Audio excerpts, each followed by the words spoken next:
নমস্কার বন্ধুরা, আমি অনিমা টেস্টি কিচেনে আপনাদের সবাইকে স্বাগত জানাই। আজ আমি ওরিও বিস্কুট দিয়ে নতুন একটি কেকের রেসিপি বানিয়ে দেখাবো। কেক খেতে আমরা সবাই ভালোবাসি, কিন্তু সব সময় হাতের পাশে কেক বানানোর জন্য সঠিক উপকরণ আমরা পাই না, তাই কেক বানাতে পারি না। আজ আমি খুব সহজ উপায়ে ঘরোয়া উপকরণ দিয়ে কেকের রেসিপিটি বানিয়ে দেখাবো। তো চলুন রেসিপিটি আমি শুরু করছি। এখানে আমি 3 প্যাকেট ওরিও বিস্কুট নিয়েছি। এবার বিস্কুটের প্যাকেটগুলোকে আমি কেটে নিচ্ছি।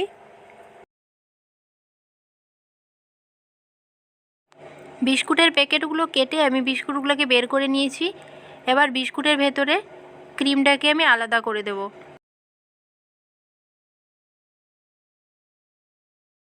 ক্রিমগুলোকে বের করে নেব। আপনারা হাতের সাহায্যেও বিস্কুটের ভেতরে থাকা ক্রিমগুলোকে বের করে নিতে পারেন, খুব সহজেই ক্রিমটা বেরিয়ে আসে। এবার এইভাবে বিস্কুটগুলো থেকে ক্রিমগুলোকে আলাদা করে নেব।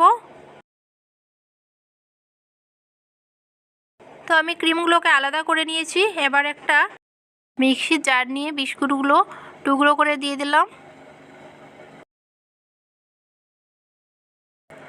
আর এর ওপরে একটা ডিম ফাটিয়ে দিলাম।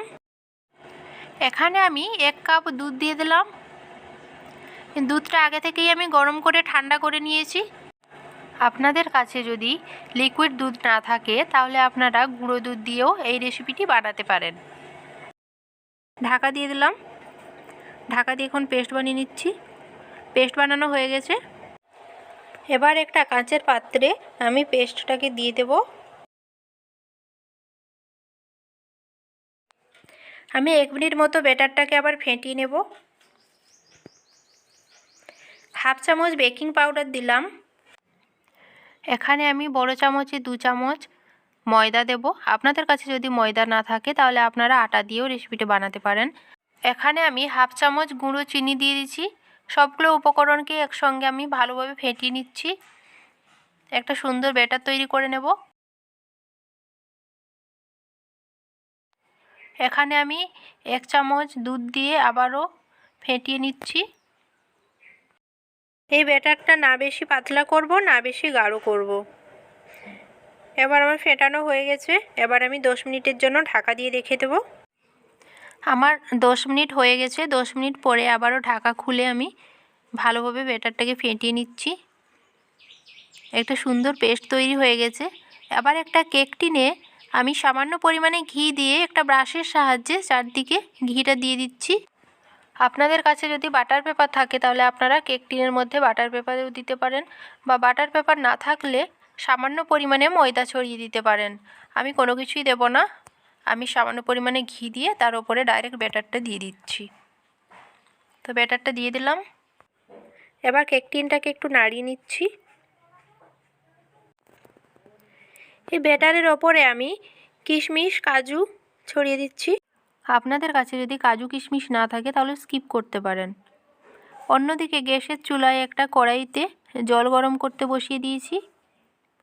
জলটা আমার ফুটে গেছে। তার ওপর একটা স্ট্যান্ড দিয়েছি। আপনাদের কাছে স্ট্যান্ড না থাকলে একটা বাটি দিয়েও করতে পারেন। তার ওপরে আমি কেক টিনটা বসিয়ে একটা থালা ঢাকা দিয়ে লো ফ্লেমে 15 মিনিটের জন্য আমি রান্না করে নেব। 15 মিনিট হয়ে গেছে। এবার ঢাকা খুলে নিয়েছি।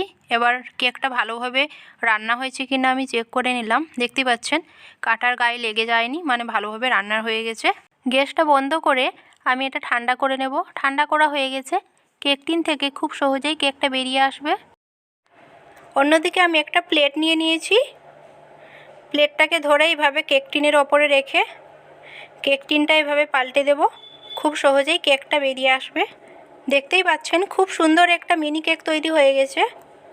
বিস্কুটের ক্রিমটা আমি এখানে ব্যবহার করিনি। আপনারা চাইলে ক্রিমের একটা ব্যাটার তৈরি করে কেকের ওপরে দিতে পারেন।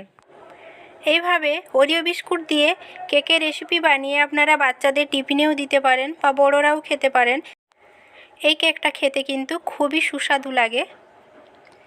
তো চলুন আমি এবার কেটে দেখাচ্ছি।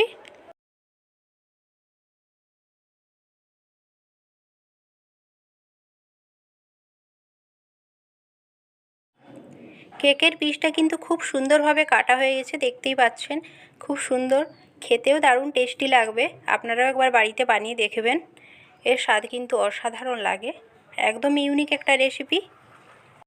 আমার রেসিপিটি যদি ভালো লাগে তাহলে চ্যানেলটা সাবস্ক্রাইব করবেন, পাশে থাকা বেল আইকনটা প্রেস করে দেবেন যাতে পরবর্তী নতুন নতুন ভিডিওর আপডেট সবার আগে আপনারা পেয়ে যান। আবারও আসছি নতুন একটা রেসিপি নিয়ে। সবাই ভালো থাকবেন, সুস্থ থাকবেন।